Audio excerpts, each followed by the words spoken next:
simple and happy task is to say thank you.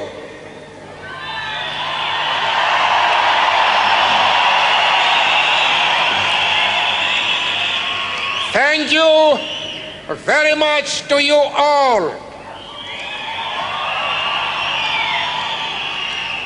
Thank you that you chose to care.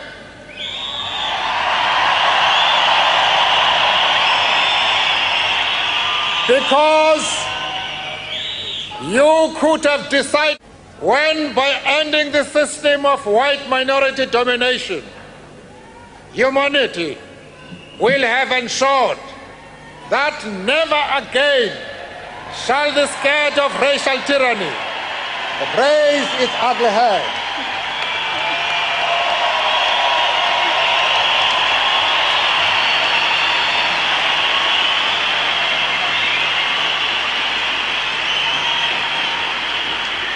You will all be welcome.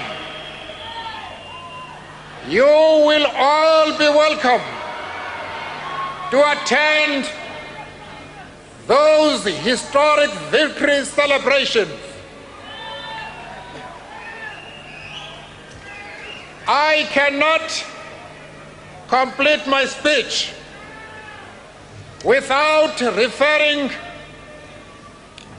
to our comrade President Oliver Tambo.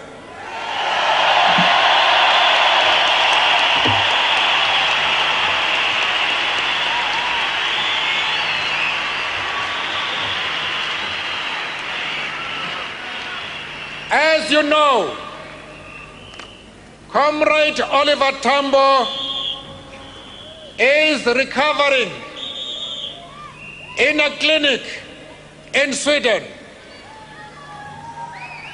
I saw him in March this year and was happy to see that he has made a remarkable progress in his illness.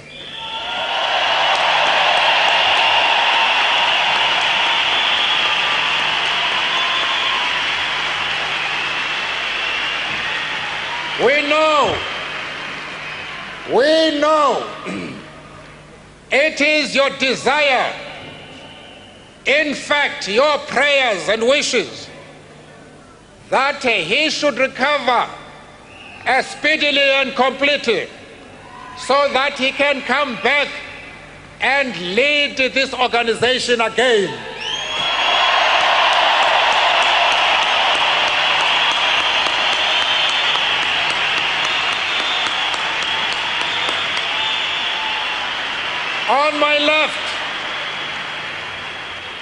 On my left is his beloved wife, Adelaide Tambo.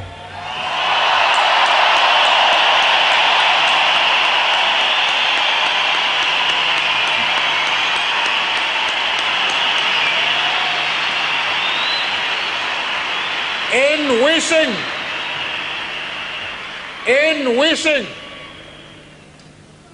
our leader complete recovery, we at the same time would like to assure her that we are fully behind her and the family in their moment of concern.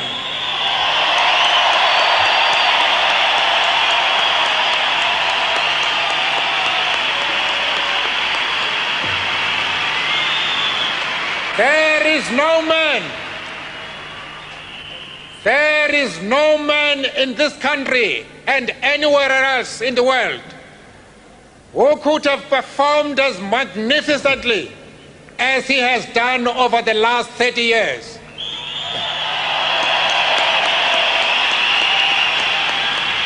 He kept our organization united and strong under the most difficult conditions. And we say, therefore, that our prayers are that he should be able to recover sufficiently to take his position of leadership of this organization.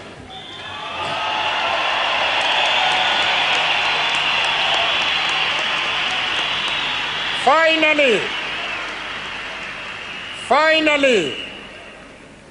I want to tell you, as I have told many other meetings before, that we respect you, we admire you, and above all, we love you.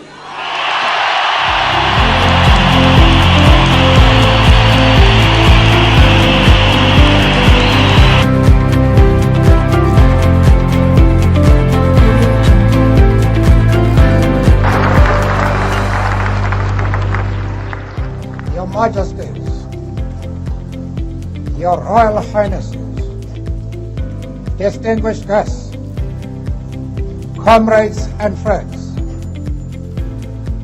today all us do, by our presence here and by our celebrations in other parts of our country and the world, confer glory and hope to newborn liberty. Out of the experience of an extraordinary human disaster that lasted too long, must be born a society of which all humanity will be proud. Our daily deeds as ordinary South Africans must produce an actual South African reality that will reinforce humanity's belief in justice, strengthen its confidence in the nobility of the human soul, and sustain all our hopes for a glorious life for all. All this we owe both to ourselves and to the peoples of the world who are so well represented here today. To my compatriots, I have no hesitation in saying that each one of us is as intimately attached to the soil of this beautiful country as are the famous jacaranda trees of Pretoria and the mimosa trees of the bushveld. Each time one of us touches the soil of this land, we feel a sense of personal renewal. The national mood changes as the seasons change. We are moved by a sense of joy and exhilaration when the grass turns green and the flowers bloom. That spiritual and physical oneness we all share with this common homeland explains that the depth of the pain we all carried in our hearts as we saw our country tear itself apart in terrible conflict, and as we saw it spent, outlawed, and isolated by the peoples of the world, precisely because it had become the universal base of the pernicious ideology and practice of racism and racial oppression. We, the people of South Africa, feel fulfilled that humanity has taken us back into its bosom, that we, who were outlaws not so long ago, have today been given the rare privilege to be hosted to the nations of the world on our own soil.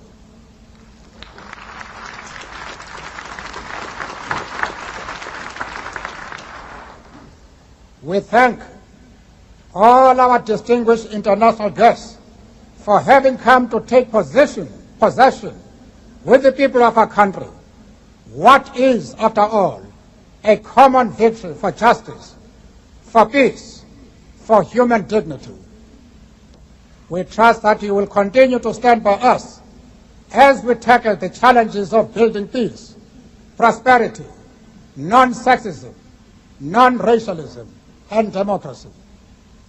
We deeply appreciate the role that the masses of our people and their political, mass democratic, religious, women, youth, business, traditional and other leaders have played to bring about this conclusion. Not least amongst them is my second Deputy President, the Honorable F.W. de Klerk.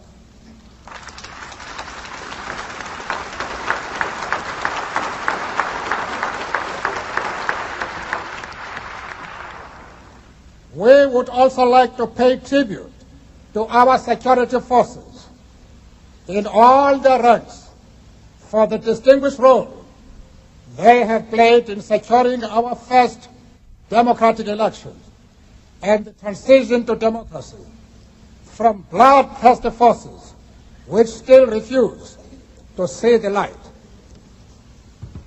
The time for the healing of the wounds has come.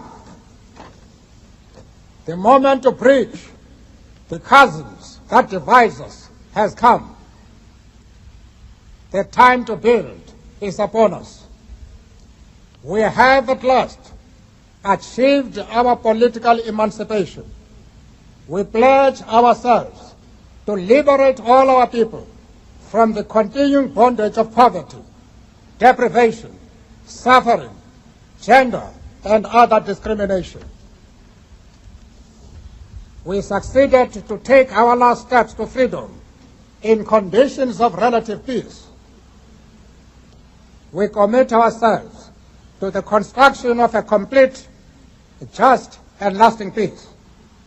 We have triumphed in the effort to implant hope in the breasts of the millions of our people.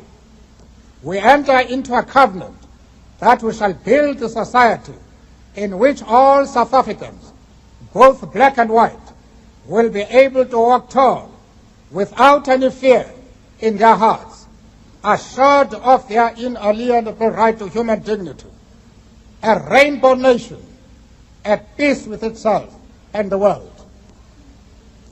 As a token of this commitment to the renewal of our country, the new interim government of national unity will, as a matter of urgency, address the issue of amnesty for various categories of our people who are currently serving terms of imprisonment.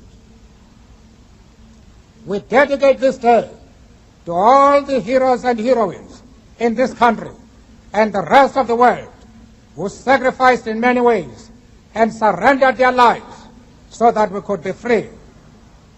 Their dreams have become reality. Freedom is their reward. We are both humbled and elevated by the honor and privilege that you, the people of South Africa, have bestowed on us as the first president of a united, democratic, non-racial, and non-sexist South Africa to lead our country out of the valley of darkness. We understand it still that there is no easy road to freedom. We know it well that none of us acting alone can achieve success.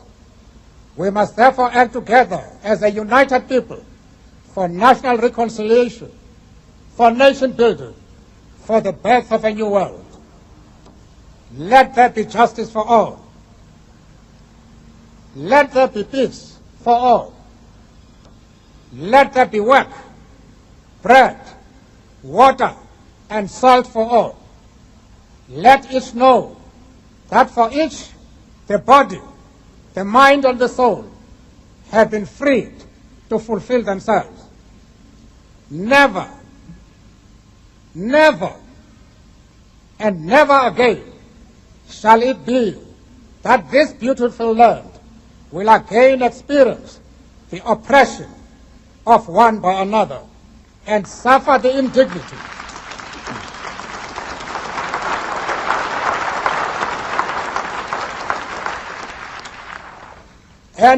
the indignity of being the skunk of the world. The sun shall never set on so glorious a human achievement. Let freedom reign. God bless Africa. I thank you.